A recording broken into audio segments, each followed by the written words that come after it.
Good morning, happy new ইয়াৰ। ৰাতিপুৱা উঠিয়ে গাটো অকণমান তিয়াই লৈ এওঁৰ কাৰণে টিফিন বনালোঁ আৰু এওঁ অফিচলৈ যাব ওলাইছে। এইফালে আমাৰ ৰাস্তাটোৰ কামো সম্পূৰ্ণ হোৱা নাই, বৰ্তমান চলি আছে। আৰু লগতে আজি হৈছে নতুন বছৰৰ প্ৰথমটো পুৱা। আপোনালোক সকলোকে নতুন বছৰৰ আন্তৰিক শুভেচ্ছা জ্ঞাপন কৰিছোঁ আৰু আপোনালোকৰ মনৰ ভিতৰত ভাবি থকা নতুন বছৰৰ পৰিকল্পনা সকলো যাতে বাস্তৱত ৰূপ লয় আৰু সকলোৰে মনলৈ সুখ সমৃদ্ধি শান্তি কঢ়িয়াই আনে নতুন বছৰটিয়ে।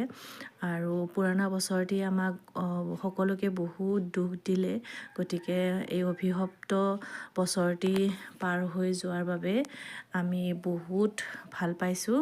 গতিকে এই বছৰটো যাতে আমাৰ তেনেকুৱা নহয় আৰু সকলোৱে যাতে আমি খুব সুন্দৰকৈ নিজৰ নিজৰ কৰ্মত ব্যস্ততাৰে আগবাঢ়ি গৈ সুখ শান্তি সমৃদ্ধিৰে কঢ়িয়াই লৈ আনো, তাৰে কামনা কৰিছোঁ। হেপী নিউ ইয়াৰ সকলোলৈ। আৰু মোৰ নিজৰ কাৰণেও মই নিজকে হেপী নিউ ইয়াৰ।